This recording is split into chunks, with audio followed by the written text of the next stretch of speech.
신학교 사역만 지금 중점적으로 하고 있습니다. 선교사가 선교한 지 오래되고 하면은 이제 사역도 자꾸 버릴 거는 버리고 새로 할 거는 새로 하고 해야 되는데 또 미련이 남아가지고 가지고 있다가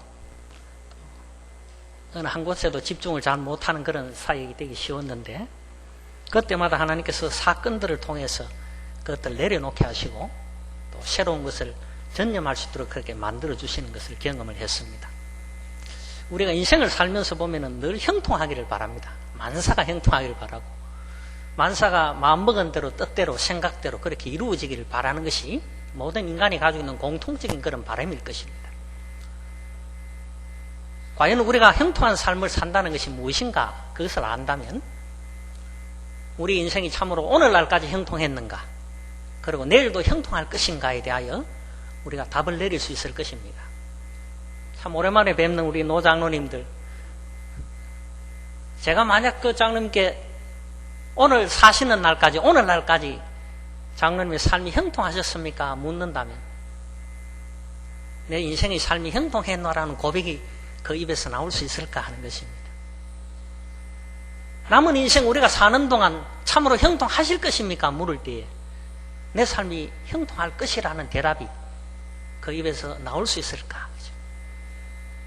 오늘 모든 그리스도인들은 사실 하나님 앞에서 오늘이든 내일이든 어제든 언제나 형통했노라는 고백이 나오는 그러한 삶이 그리스도인의 삶입니다. 그럼에도 불구하고 우리는 늘 형통을 쫓아가고 형통하기를 기대하고 바라고 있어요. 형통한 자임에도 불구하고 형통하기를 원하고 있다는 것입니다. 왜 그럴까요? 그것은 우리가 형통에 대한 오해를 하고 있기 때문입니다. 우리는 형통하다라고 말할 때는 안 되는 것 없이 다 되고 잘 안 풀리는 것 없이 다 성공하고 그것이 형통한 것인 줄 압니다. 그렇잖아요? 안 그러면 형통 아니죠? 아니 고생을 죽을 똥 고생하고 뭐 하고 그게 뭐 형통이냐? 그런 것을 두고 그 삶을 형통하다라고 고백할 사람은 없을 겁니다. 그러나 여러분 성경은 그러한 삶조차도 형통한 삶이라고 고백하고 있는 것을 보게 됩니다.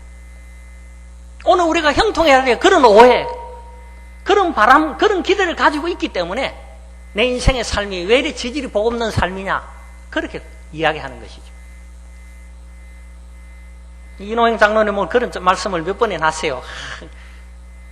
목사님 집이 형제가 많아가지고 제가 7형제입니다. 형제가 많아가 참 고생 많이 했다. 먹을 것도 없고 정말 어렵게 살았다. 그래 이야기하세요. 여러분 그러면 제가 자라온 인생의 삶이 형통치 않은 삶입니까? 어째가 나는 형제 많은 집에 태어나가지고 고백하자면 사실 중고등학교 다닐 때는 제가 새 교복을 입어본 적이 없습니다. 항상 물리바다가 입었지. 제가 6째거든요. 근데 터울이 그러면 항상 첫째, 둘째가 물려받아요. 셋째는 새 옷. 그럼 셋째, 넷째 물려받아요. 그럼 5째 새 옷. 그럼 5째, 6째는 꼭 물려받는 세대입니다. 한 번도 새 옷을 입어본 적이 없어요. 새 옷을 한 번도 못 입다 보니까 늘 중학교 1학년 들어갔을 때 중3 형이 물려주는 옷이 제 몸에 맞겠습니까? 클 수밖에 없잖아요. 혼자서 재봉질 해가지고 그놈을 줄여서 입고 그랬습니다. 그러다 보니까 재봉 솜씨도 상당합니다, 제가. 또 어떤 사람은 그래요. 제가 식사를 좀 빨리 하는 편인데 형제가 많아가지고 얼마나 먹기 힘들었으면 저렇게 빨리 먹을까. 그런데 우리 집 식탁은 안 그랬습니다. 어른들이 계셨기 때문에 일렬로 착 앉아가지고 어른이 수저를 들어야만 들었고 그랬지 함부로 밥 빨리 퍼먹고 못 그랬거든요. 여러분 그러한 가정에서 성장했다면 제 인생의 삶이 어릴 적에 제 삶이 형통치 못한 삶이었을까요? 그렇지 않다는 것을 성경은 우리에게 보여주고 있습니다. 창세기 39장에 보면 요셉의 기사가 나와요. 요셉이 형들 때문에 보디발 집에 종으로 팔려갔습니다. 여러분 너무 집에 종으로 노예로 팔려간 게 형통한 삶입니까? 그거 보고 세상 사람들은 야 요셉이 형통하다 소리 할 사람 아무도 없어요. 저기 어쩌면 그런 집에 태어나가지고 종으로 팔려왔을까 이러지. 그러나 성경은 분명히 요셉의 삶을 형통한 삶이라고 말씀하는 것을 보게 됩니다. 창세기 39장 2절 3절을 보시면 여호와 하나님께서 요셉과 함께 하심으로 요셉의 삶이 형통하였더라 라고 말하고 있습니다. 하나님께서 요셉과 함께 하신 것을 보험으로 말미암아 요셉이 하는 모든 일이 형통하였더라 라고 고백하는 것을 봅니다. 여러분, 사건은 거기서 끝난 게 아니죠. 지질이 복없는 요셉은 어쩌다가 또 보디바르 아내 때문에 모함을 당해서 옥에 들어갔습니다. 여러분, 남의 모함을 통해 가지고 옥에 들어간 게 형통한 삶입니까? 그런데 성경은 그 삶을 형통하다라고 말하고 있어요. 우리는 그런 삶을 도무지 형통하다라고 말할 수 없습니다. 요셉의 삶은 기구하다라고 말하지 요셉의 삶은 형통하다라고 고백할 수 없는 삶입니다. 그게 인간적인 눈으로 보는 것입니다. 오늘 우리가 원망하고 불평하는 우리의 삶, 나는 왜 이런 가정에서, 나는 왜 이런 직장에서, 나는 왜 이런 삶 속에서, 그것은 우리가 육신적인 눈으로 보는 이 모든 세상 사람들이 가지고 있는 그 기준, 그 잣대로 보는 그 눈이기 때문에 우리의 삶은 형통하다라고 감히 고백할 수가 없다는 거죠. 그러나 옥에 간 그 삶의 환경조차도 요셉의 삶은 형통하였더라라고 말합니다. 창세기 39장 23절이 그렇게 밝히고 있어요. 하나님이 요셉과 함께 하심으로 요셉의 삶이 형통하였더라. 여러분, 형통이 뭡니까? 만사가 잘 되는 것입니까? 모든 것이 성공하는 것입니까? 어려운 것 없이, 막힘이 없이 술술 잘 풀리고 잘 이루어져야 형통입니까? 그렇지 않습니다. 우리의 눈으로 보기에는 그러한 삶이 형통한 삶을 같이 보이지만, 그러나 그에게 하나님이 없다면 그것은 결코 형통한 삶이 아닌 것을 우리가 알아야 하는 것입니다. 여호와께서 요셉과 함께 하심으로 그의 삶이 형통했더라. 오늘 오장로님의 고백이 나와 하나님이 함께 하셨으므로 내 일생이 형통했노라, 그런 고백이 우리의 입을 통하여 나올 수 있어야 하는 것입니다. 제가 비록 그런 가정에서 자랐지만 제 인생의 삶이 형통했습니다. 너무너무 형통했습니다. 얼마나 형통했는지 믿음의 가정에서 출생하게 하셨잖아요. 얼마나 형통한지 오늘날 목사가 되고 선교사가 되게 하셨잖아요. 이것이 형통의 증거잖아요. 제 인생의 삶이 형통했다는 그 증거잖아요. 요셉이 형통한 삶의 끝이 어떻게 됐습니까? 자기의 모든 일 가지고 구원하는 자가 되었고 한 나라를 다스리는 위치에 있는 자가 된 것 우리가 보잖아요. 여러분, 인생의 삶이 형통하십니까? 이제 우리의 고백은 그렇습니다 라고 될 겁니다. 왜요? 하나님이 나와 함께 하시기 때문에. 그럼 그 반대로 하나님이 나와 함께 하시지 않으면 우리 인생은 말짱 흙일이 되죠. 형통한 길을 피해서 가는 거죠. 그 길을 찾아가는 것이 하나님을 떠나는 삶이에요. 일생을 두고 하나님과 형통했던 삶을 살았던 많은 사건들이 성경에 기록되어 있고 많은 인물들이 기록되어 있습니다. 증거를 한번 또 대줘야 됩니다. 한국 사람도 워낙 안 믿기 때문에 증거를 대드립니다. 열왕기하, 다 펴서 읽읍시다. 열왕기하 18장. 오늘 본문 말씀 뒤편이죠.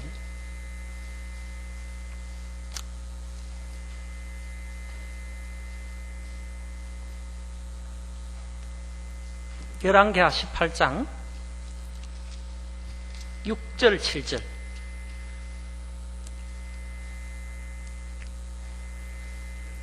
요즘 워낙 좋아가지고 여기 다 성경 올려주고 이러니까 성경 안 가지고 다니고 하는데 때로는 가져다녀야 될 때도 있습니다. 함께 한 음성을 한번 봉독해 봅니다. 열왕기하 18장 6절로 7절입니다. 시작. 곧 그가 여호와께 연합하여 그에게서 떠나지 아니하고 여호와께서 모세에게 명령하신 계명을 지켰더라. 여호와께서 그와 함께 하심에 그가 어디로 가든지 형통하였더라. 저가 아수르 왕을 배반하고 섬기지 아니하였고. 보십시오. 히스기야 왕이 역대 왕들 가운데 그래도 믿음을 잘 지키고 신앙을 잘 지켰던 왕으로 기록된 인물 중에 한 사람입니다. 어떻게 그의 인생이, 왕으로서의 삶이, 여러 왕들이 하나님을 떠나고 하나님을 배반하고 하나님으로부터 심판을 받았지만 그가 하나님의 사랑을 받을 수 있었던 비결은 여호와를 떠나지 아니하고, 하나님을 떠나지 아니하고, 하나님이 그와 함께 하심으로 어디를 가든지 형통하였더라.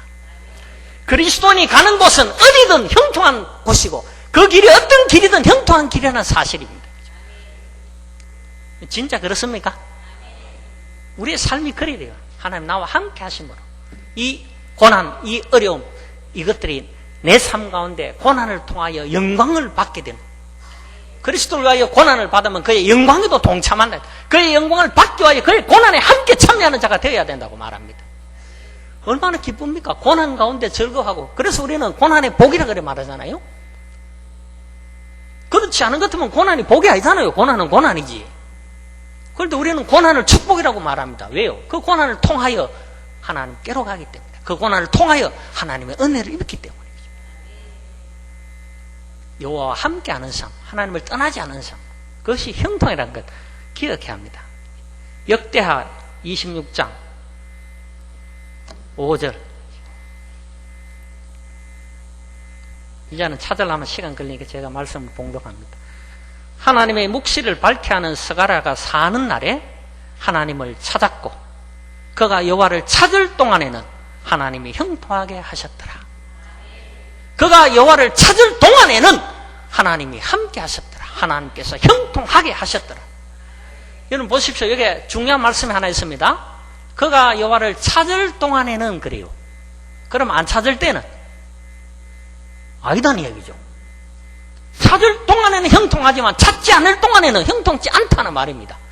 그것이 그 사건 속에 기록됐어요. 이건 누구에게 한 말이냐면 사실은 우시아 왕에게 한 말입니다. 우시아 왕도 초창기에는 선조를 따라서 하나님을 잘 섬기고 스가랴 선지자가 살아있는 동안에는 하나님을 찾았고 그것 때문에 하나님을 찾을 동안에는 그가 형통했어요. 그런데 우시아 왕이 하나님을 찾지 않았을 때 그는 문둥병에 걸렸습니다. 하나님을 찾고 있을 동안은 모든 삶이 형통했으나 그가 하나님을 떠났을 때, 하나님을 배반했을 때, 그 명령을 지켜 행하지 아니했을 때 그의 인생의 삶은 문둥병으로 남은 인생을 살다가 죽은 것입니다. 여러분 앞으로 우리가 어떻게 형통하게 살아갈 것입니까? 지금까지는 형통하게 잘 살아왔는데 내일 우리의 삶도 오늘처럼 여전히 형통할 것인가? 그것은 우리가 하나님을 떠나는가? 하나님과 함께 하는가? 그것이 결정지어 준다는 것입니다. 인생의 초창기를 아름답게 살다가 말년을 불행하게 산 사람들이 많아요. 성경 속에도 그런 인물들이 많습니다.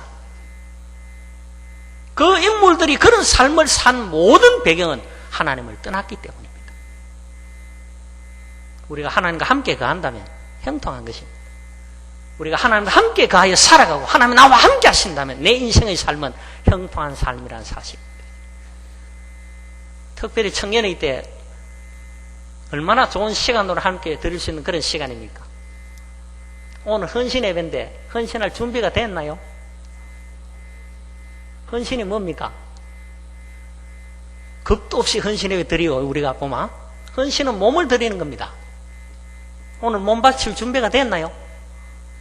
사랑하는 우리 청년 여러분들, 오늘 헌신 예배로 드리는데 정말 이 예배를 통하여 내 몸을 드리는, 내 삶 전부를 드리는 헌신의 준비가 되었냐는 것입니다. 그러면 오늘 청년부 헌신 예배니까 잘 됐다, 우리는 괜찮다, 그런가요? 그리스도인의 삶은 하나님 앞에 드려진 삶입니다. 그의 피로 값주고 산, 우리는 이미 우리의 것이 아니라 그의 것입니다. 때문에 우리는 늘 주님 앞에 우리의 것이 없는, 그죠? 내 것이 없는 그 인생의 삶이 그리스도인의 삶이에요. 그런데 우리는 그렇게 생각 안 하잖아요. 오늘 헌신예배 할 때도 그냥 일부만 드리잖아. 시간도 일부 드리고 물질도 일부 드리고 내 삶도 일부 드리고. 얼마나 안 됐으면 인생의 11조를 선교해 드리자 그럴까 봐. 여러분 인생의 11조를 선교해 드려야 될 삶입니까? 우리 삶이? 정말 11조로 드려야 될 삶입니까? 아니잖아요. 100%. 하나님이 원하시는 헌신은 모든 것을 드리는 헌신을 원하시는 겁니다.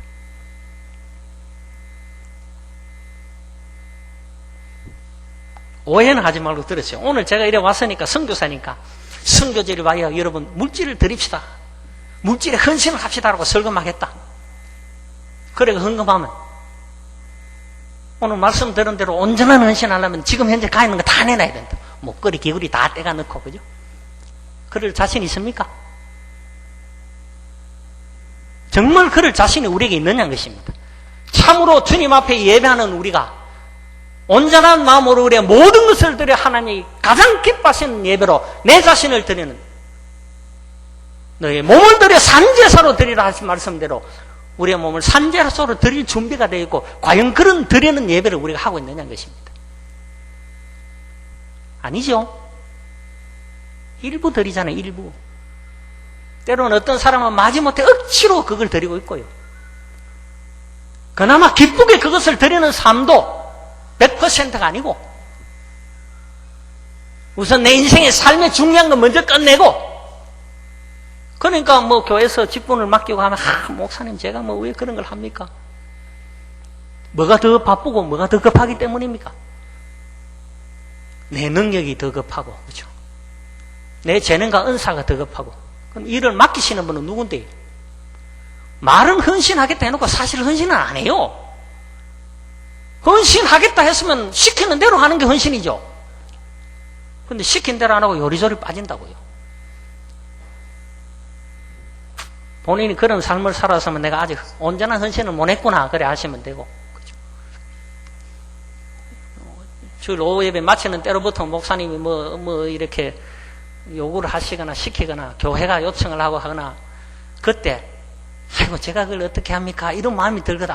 내가 이거 지금 헌신을 못하고 있구나, 이렇게 생각하면 돼요. 사랑하는 청년들, 헌신 준비됐나요?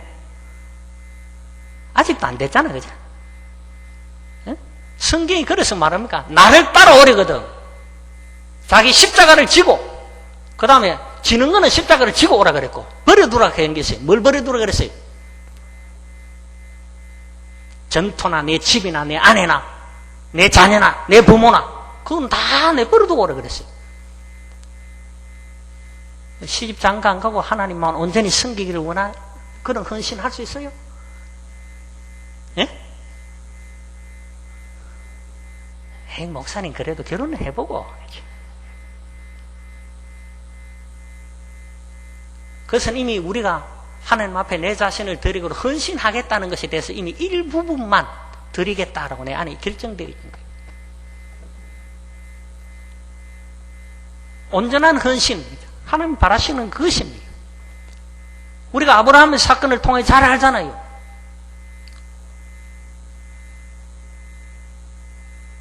아브라함의 아들 이삭을 바치라 그랬을 때 뭘 어떻게 했나요?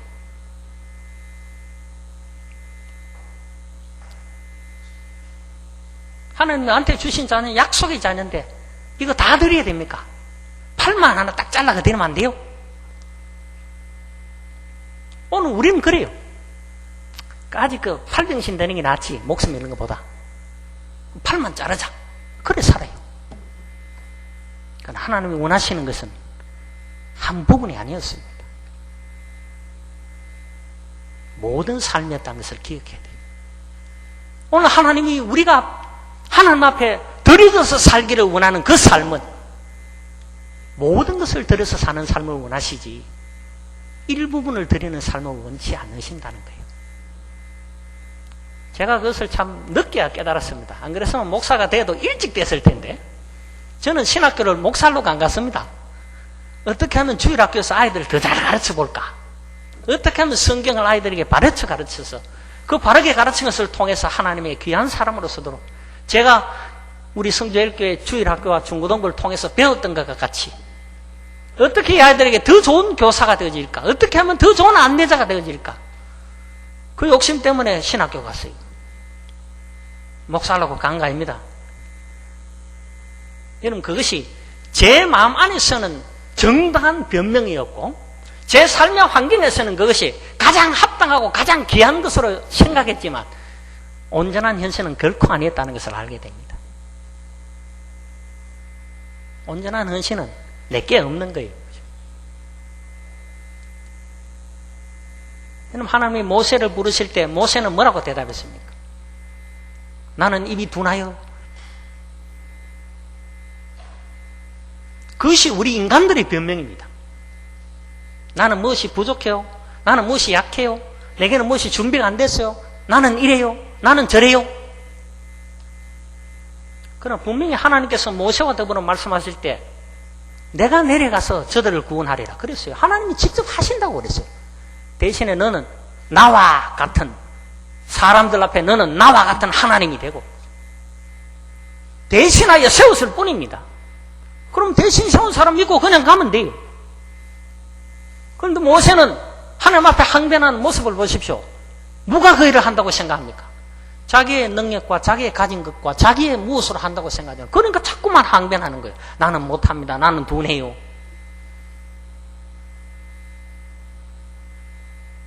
하나님 우리가 뭐 다 됐기 때문에 쓰신 거 아닙니다.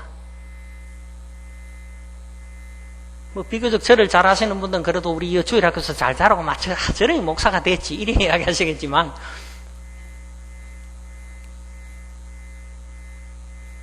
그럼 그런 목사가 다 된 사람입니까?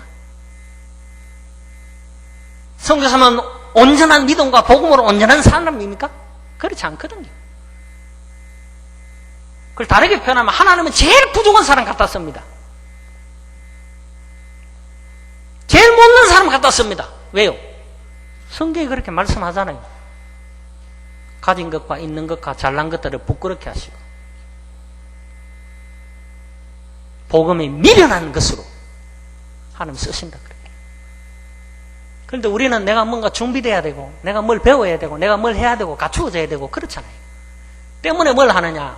온전한 헌신을 행하지 못하고 자꾸만 반토막 헌신, 일부분 헌신. 오늘 헌신에 잘못 걸렸다 그죠? 해필이면 저런 강사가 와가지고 100% 다 들어간데 이거 큰일 났다. 그런데 안 들었으면 모르겠지만 들었으면 그래야 되잖아. 또 우리가 말씀에 아멘하고 들었기 때문에 이제 어쩔 수 없어요. 오늘 그래 왔는 김에 뭐 할 수 없게 된 거예요. 재수가 좋은 건지 나쁜 건지 모르지만 그러나 그 모든 삶의 헌신으로 결단하고 하나님이 나와 함께 하시면 우리 인생의 삶은 형통한 삶이 되는 겁니다. 그걸 하고 내가 어떻게 할까? 헌신을 주저하고 그 결단을 머뭇거린다는 것은 하나님 나와 함께 하시는 형통한 삶을 내가 살 수 없다는 것이거든. 하나님 여러분과 함께 하십니까? 그렇다면 여러분의 삶은 형통한 삶입니다. 여러분의 삶이 형통한 삶이라면 우리가 우리의 삶을 온전히 하나님께 드리는 헌신을 행할 수 있는 그 결단을 내릴 수 있는 그런 자들이라는 사실을 알아야 돼요. 담대하게 하나님 하실 거니까. 작년도에 5분의 목사님하고 2 젊은 여청년들 그렇게 저 남북 아래 시골 지역에서부터 도시까지 오는 그 아주 부흥 집회를 계획을 하고 베트남에 있는 제일 아래 지방에서부터 출발해서 제가 사역하던 그 중간 도시인 호치민이라는 그 도시까지 올라오려고 부흥 집회 투어를 했어요. 그 메콩델타라는 지역에서 부흥 집회를 했습니다. 첫 번 교회에서 엄청난 많은 사람들 모여서 신유의 은사가 나타나고 귀신이 쫓겨가고 난리가 났어요. 차 안으로 돌아오면서 모두 기뻐 숙소로 돌아오는 가정 중에 찬양하고 또 그것을 보고 운전기사가 또 예수를 믿고 영접했어요. 얼마나 기쁜지 막. 그런데 가다가 교통승대한테 다 걸렸어. 차에 불이 하나 안 들어온 거예요. 밤에. 신나게 예수 믿고 막 그래가 운전사가 기뻐하고 막 오다가 경찰한테 다 걸렸어. 여러분 형통할까요? 안 할까요? 이 내가 오늘 예수 잘못 믿어가지고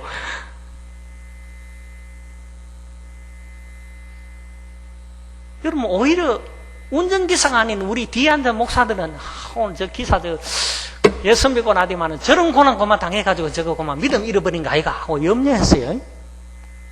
근데 놀라운 일이 일어났습니다.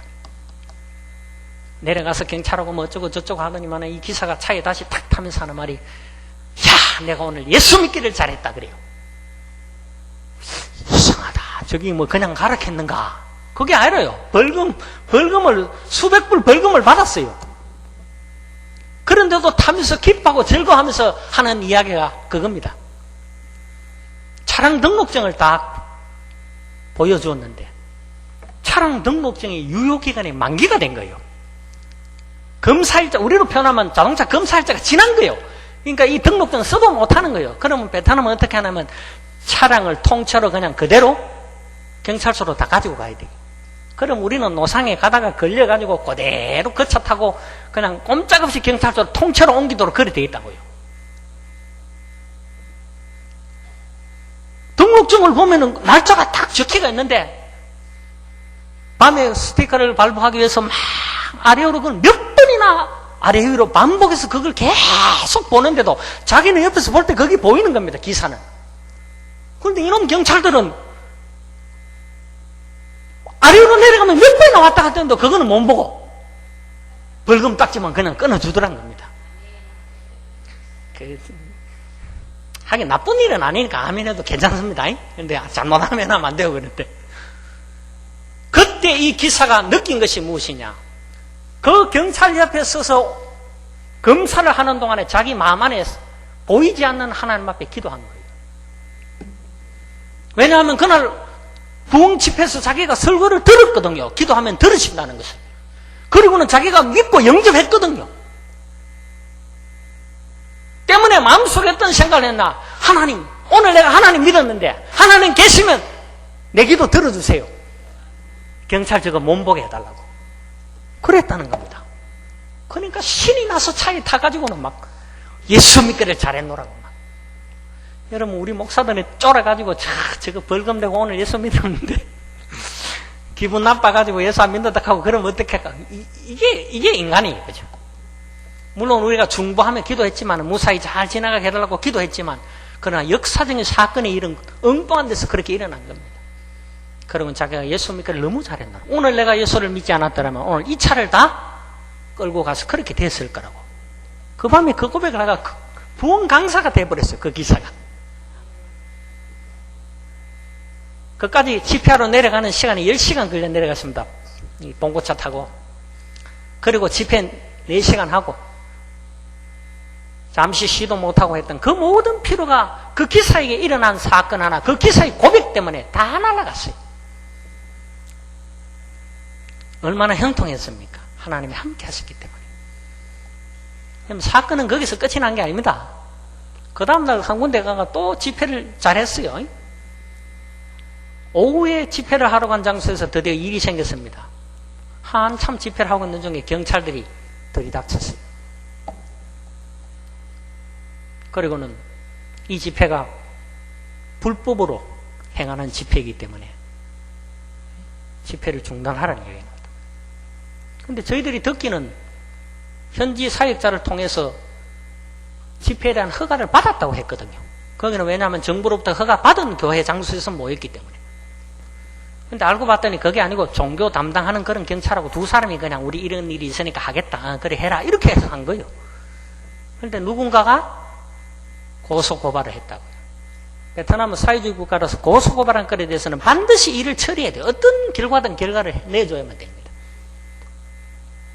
그러다 보니까 고소고발이 들어왔으니까 어쩔 수 없이 해야 된다고. 그 구도로 허락했던 종교 담당 경찰도 같이 와가지고 어쩔 수 없노라고 그런 거예요. 그리고는 다 경찰서를 붙들려 갔습니다. 근데 조사를 하는 과정 중에 이 사람들이 종교적인 것으로서 이야기하면은 그건 종교 핍박이고, 그죠? 인권에 관한 문제니까 종교적인 것으로 이야기하지 않고 다른 거리를 찾기 위해서 우리가 한 일들, 그 집회의 내용들, 이걸 분석했다고요. 보니까 뭘 하고 있느냐? 비디오 촬영이 돼 있고 사진 촬영이 막 돼 있는데 보니까 막 병자가 났고 귀신이 떠나가고 하는 장면이 막 나오거든요. 이게 뭐냐 물었다고요. 그 목사님 한 분이 병 고친 거 아니냐? 이래 된 거예요. 정말로 이 사람 나았느냐? 나았다. 그러니까 당장 걸린 게 뭐냐면 불법 의료행위. 의사 자격증이 있느냐? 우리 의사들 아니다. 목사들이다. 그런데 왜 병 고치는 이런 걸 했느냐? 의사도 아니면서 왜 병 고치는 행위를 하느냐 이거예요. 그러니까 불법이다는 거게. 그래가 그날 밤에 붙들려 가지고 기초적인 조사를 마치고 그 다음날 젊은 두 청년까지 다 포함해가 8명을 차례차례 한 사람씩 불러서 조목조목 검사를 하는데, 여러분 그건 부흥 집회하다가 걸리고 그런 게 형통한 게입니까? 근데 형통했습니다. 왜 형통했을까요? 하나님이 함께 하셨기 때문에. 그럼 어떻게 하나님 함께 하셨다는 걸 아느냐? 자, 그 다음에 일어난 사건입니다. 이 사람들이 한 사람 한 사람 그것들을 조사하기 위하여 뭘 했냐면 비디오로 촬영된 촬영 내용들을 전 경찰들이 모여가지고 11명이 그걸 다 본 거예요. 그리고 그 안에 나오는 사람들이, 등장하는 인물들이 누구인가를 다 체크한 거예요. 그런데 자기들이 그 장면을 보면서 자기들 상식으로 이해 안 되는 게 있다고요. 그게 뭐냐 하면 귀신이 쫓겨나가고 병자들이 낫는 것들에 대해서는 도무지 이해가 안 되는 거예요. 자기 인생의 삶을 두고 일생 동안 한 번도 본 적이 없는 거예요. 종교 활동을 하고 교회 내니고 뭐 하고 교회는 다니고 하는 건 알고 그런 거는 봤지만 그 안에 어떤 역사가 일어나고 있는지에 대한 자기들 눈으로 본 적이 없거든요. 그리고 경찰들이 들어닥쳤을 때는 자기들이 밖에서만 다 포위하고 그렇게 있었지 안에 돌아서 그 장면을 본 적이 없거든요. 그런데 안에서는 그러한 일들이 막 일어나고 있은 거예요. 그것을 11명이 보고는 몇 명이 도대체 저게 어떤 일이야? 저게 뭐예요? 저 뭐 한 사람이 누워가지고 막 들들 떨고 뭐 벌떡 일어나고 그런데 저게 뭐냐는 거지.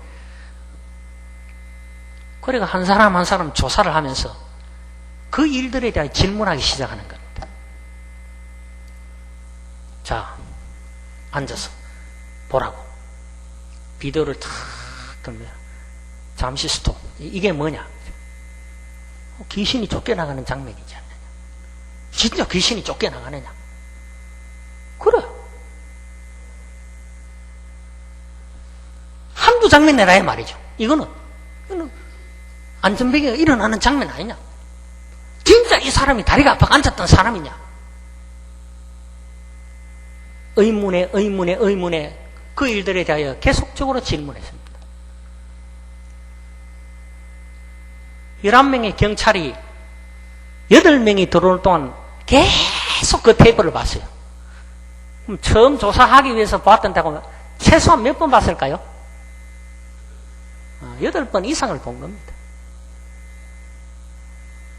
드디어는 그 일들에 대하여 그 장면을 보았을 뿐만 아니라 조사를 받는 한국 목사와 한국 성도들을 통해서 그 일이 사실이요 참으로 일어난 일이요 그 일이 진짜라는 것들에 대하여 계속 듣게 되는 겁니다. 거짓말 하지 마라. 아니다. 그럼 너는 정말 그걸 믿느냐? 난 정말 그걸 믿는다. 그 가운데는 나도 그런 병고침의 은사와 병고침의 은혜를 입었다. 내가 정인이다. 8명들이 다 똑같이 그 말들 하죠. 여러분, 공산주의 국가의 경찰들한테 동시다발적으로 한꺼번에 11명에게 복음에 관하여, 예수에 관하여, 그 능력에 관하여, 그 기적에 관하여 보여줄 수 있는 기회가 있을까요? 도대체 어떤 걸 열면은 그런 사람들 불러다가 앉혀놔놓고 자, 비디오 테이프 한번 봐라. 이게 가능할까요? 결국에는 그 경찰들 가운데 젊은이들의 경찰, 좀 젊은 경찰들은 개별적인 질문을 하기 시작했고 내가 그것에 대해 관심이 있고 그런 능력에 의해서 나도 알고 싶으니까 알 수 있는 방법이 없느냐. 알 수 있는 방법은 성경 읽고 교회 나오면 되는 거지. 그런데 경찰 신분으로는 그럴 수 없거든요. 그렇게 되면 자기는 모든 경찰직을 내려놓아야 돼요. 옷을 벗어야 돼요. 종교를 가지면 경찰이 될 수가 없습니다. 관직에 있는 사람들은 종교를 가지면 그 관직 모든 것을 내려놔야 돼요. 때문에 공식적으로 자기가 예수를 믿겠다, 예수를 믿노라 이런 고백을 할 수가 없습니다. 그러니까 돌려서 그렇게 이야기하는 거예요. 그리고 결국은 아주 고액의 벌금형을 받고 강제 추방을 당하기 위해서 공항으로 오는 길. 거기서 공항까지 올라오려면 6시간이 걸리는 그런 장소였어요. 6시간 차를 타고 오는 동안에 그 경찰 의문을 가지고 질문했던 경찰이 완전히 보고마가 된 거예요. 그리고 마지막에 성경을 선물로 받고, 혹시나 당신들이 강제 출국되지만 다음에 올 기회가 있다면 그때는 내가 당신들이 이런 일들을 행할 수 있도록 교회들에게 허락을 내주겠노라고. 그러면 뭐해? 3년 동안 대가도 못하는데. 그러나 그런 역사의 사건들이 거기서 일어나요. 이러면 하루 종일 조사를 받는 동안에 우리 많은 목사님들이 다 지쳤어요. 아이고, 이제는 모르겠다는. 구속을 시키든, 뭘 쫓아내든, 뭘 하든, 너 마음대로 해라. 포기하고 전부 막 그랬어요. 그 역사가 일어나는 줄은 모르고. 우리로 표현하면, 이야, 이 베트남 선교가 이게 뭐고, 뿌떨리해가지고 이거 말이지. 내가 하필 선교사 잘못 만나가지고. 어찌면 내가 이런 형통치를 못할까 그랬을지도 모릅니다. 그러나 그 모임, 그 장소, 그 어려운 곳, 우리가 포박당하고 핍박당하던 그곳까지 하나님이 함께 하심으로 그 집회는 형통한 집회였고 우리의 시간은 형통한 시간이었다는 고백을 드릴 수밖에 없는 겁니다. 공항에 쫓겨나오기 때문에 다 앉았는데 지나가는 사람 다 보잖아요. 지금 왜 저래가 경찰들한테 붙들려가지고 저래 앉았는지 그것도 멀끔하게 생긴 목사들이. 여러분, 그런 수욕과 그런 치욕들은 기쁨이 되는 겁니다. 그리스도를 위하여 받는 고난, 그것은 나의 영광이 되죠. 바울이 그걸 알았잖아요. 사람들 앞에 경찰들을 둘러싸여 붙들리는 자신들의 모습들이 그들이 볼 때는 창피스러운 모습일지 모르지만 그들의 심령 속에서는 하나님을 향하여 찬송하며 그 영광을 돌리는 그것이 형통한 삶입니다. 그런 집회가 됐어요. 여러분, 과연 여러분 인생의 삶 가운데 어려움을 만나고 고난을 당하였을 때 내 인생의 삶이 믿는 자로 그리스도인으로 내 인생의 삶이 형통하다라고 고백할 수 있을까요? 그러한 고난 가운데, 그러한 역경과 환경의 어려움 가운데라도 하나님이 나와 함께하고 계신다면 내 인생은 형통한 삶이라는 것입니다. 하나님께 형통한 자, 형통한 삶을 살 수 있는 비결, 그것은 그의 말씀을 지켜 행할 때, 오늘 본문이 그렇게 말하죠.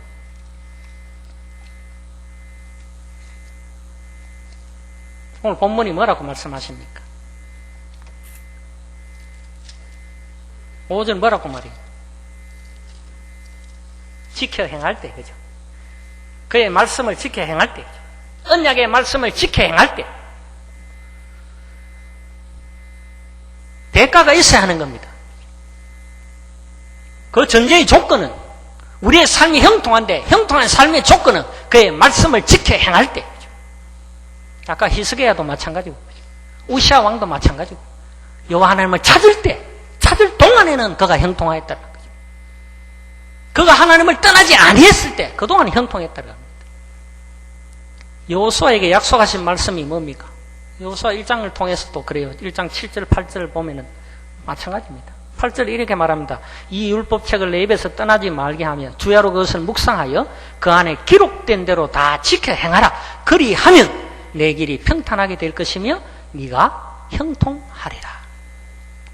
그게 조건이에요. 하나님이 약속하신 약속에 은혜의 약속이 있고요, 반드시 지켜야 할 행위의 약속이 있어요. 은혜의 약속은 우리는 아무것도 안 해도 하나님이 거저 주시는 거예요.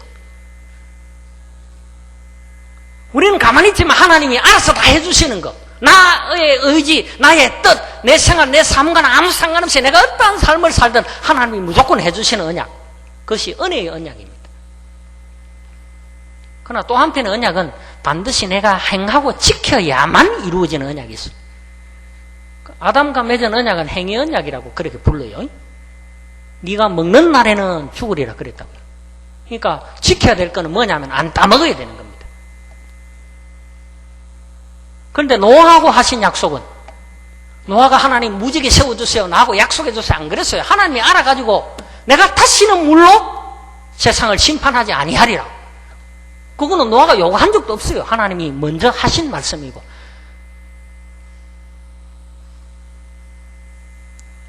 여러분, 또 무지개는요, 우리가 보면 하나님이 약속을 지켰었구나, 이게 아닙니다. 하나님이 무지개를 세우신 것은 그 무지개를 인하여, 그 무지개가 곧 내가 약속을 기억하고 있다는 사실을 너희로 하여금 알게 하리라.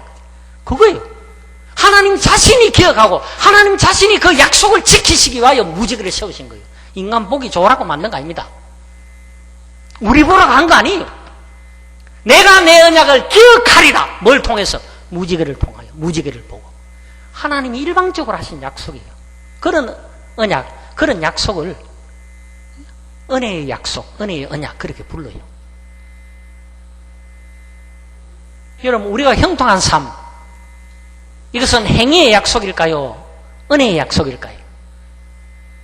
오늘 말씀을 보십시오. 여러 편에 찾았던 여러 증거들을 통해서 우리가 보는 그 말씀, 우리의 인생의 삶이 형통하기 위하여는 반드시 우리가 지켜 행해야 할 것이 있는 것입니다. 이건 행위의 약속이에요. 그렇지 않으면 형통치 않다는 이야기입니다. 성경이 그래요. 어찌하여 너희는 여호와를 떠남으로 형통치 아니한 삶을 살려고 하느냐. 성경 속에 많이 나와요. 오늘 내가 다 찾지는 못하지만. 이 반대로 하나님을 찾으면 형통하리라 그랬고요. 너희가 하나님을 떠남으로 말미암아 형통치 못하게 하느냐. 그런 말씀들이 많이 나와요. 이거는 지켜 행해야만 되는 말씀입니다. 그럼 우리가 헌신한다는 건 뭡니까? 그의 말씀을 지켜 행하기로 결단하는 거죠. 그런데 그의 말씀을 지켜 행하기로 결단한 그 결단이 일부분만이 아니라 온전한 헌신, 온전한 결단, 그것을 행해야 된다는 거예요. 이제 다음부터 겁이 나가 헌신에 뭐 해드리고 다 드려야 된다는데, 다 바쳐야 된다는데.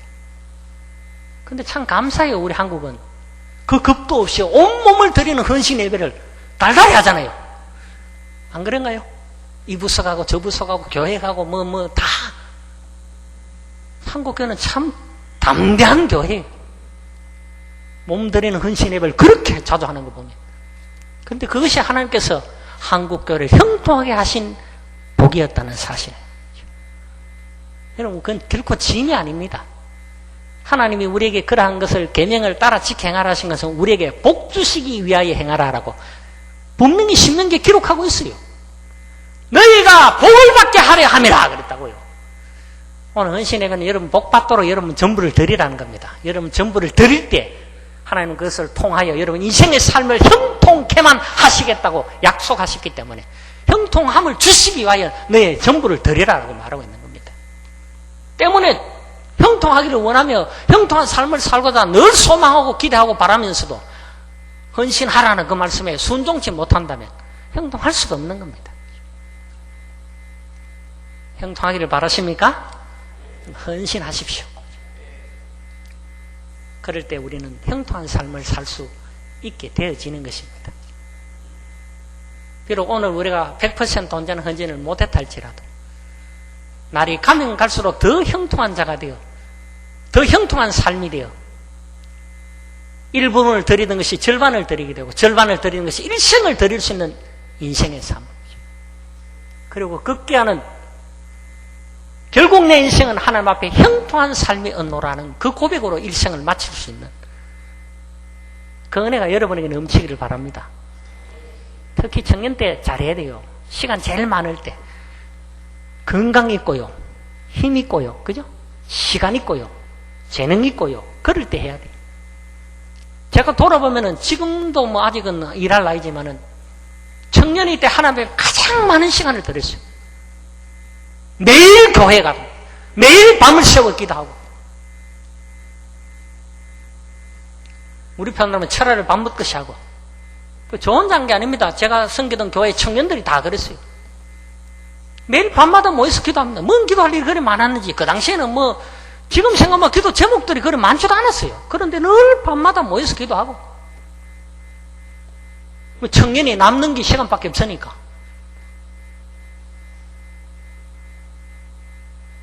여러분 성경학교 때가 되면은 본교회 성경학교를 마치고 나서는 이 성주제일교도 와서 제가 2번을 도왔지만 저 선남교회 도원교회 뭐 성주 시골 꼴짝에 교사도 없어서 여름 수련을 못 하잖아요. 요즘 어떤지 모르겠습니다만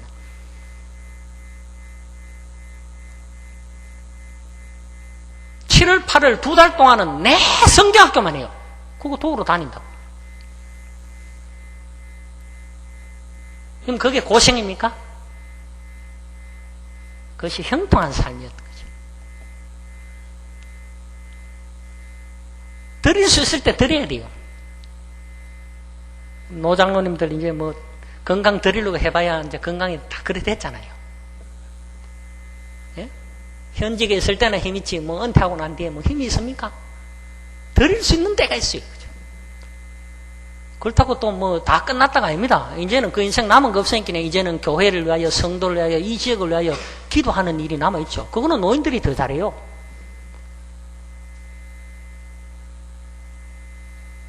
노년에 할 일이 뭐 있습니까? 성경 읽고 기도하고, 성경 읽고 기도하고. 그 일만 할 수 있으니까 얼마나 형통한 삶입니까? 그게 또 늘 주의 말씀과 함께 있고 늘 주님을 만나고. 이제는 형통할 것밖에 없는 삶인데 지금까지 그래왔듯이 내 인생 남은 삶 하나님 앞에 이제는 그거로만 형통하고 살아갈 건데, 요즘은요 60은퇴하고 뭐 65, 70은퇴 하시고 선교지에 나오시는 분이 많아요. 자기 인생의 경험을 가지고서 이제는 선교지에서 사람들을 섬기고 돌보며 살아가고, 이제는 할 일이 뭐 있노, 뭐 자식들 다 키웠겠다. 이제는 뭐 노부부 간에 그냥 겨울에도 늘 따뜻한데, 그죠?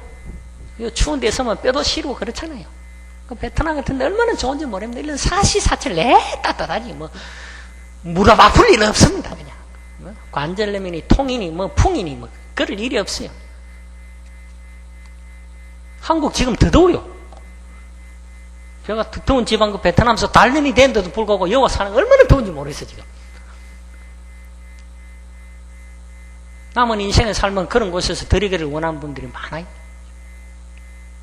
그래서 모든 거 적고 생활비용도 뭐 싸고 하니까 그렇게 와서 선교도 하고 남은 인생을 하나님과 더불어 동행하는 그 삶을 사는 그런 분들이 많습니다. 그걸 실버 선교사라 부르는데, 요즘 실버 선교사가 숫자가 굉장히 많이 늘어났습니다.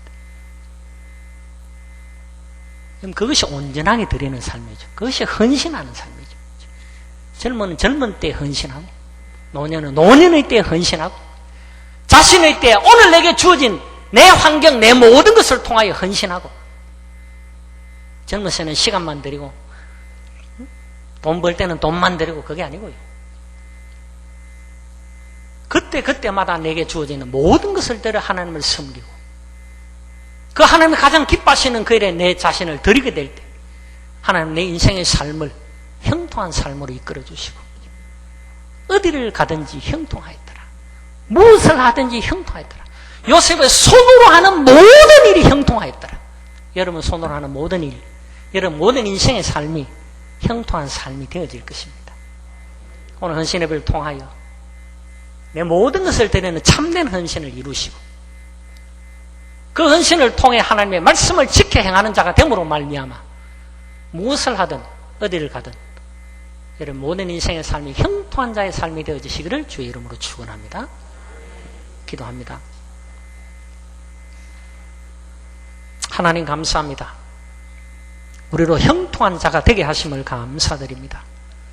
지금까지 우리가 인생을 사는 동안 하나님 앞에 형통치 못한 백성인 줄 알며 고난을 당하고 어려움을 당할 때마다 원망하며 불평하며, 하나님 나를 버리시지 아니하셨는가? 나를 떠나지 아니하셨는가?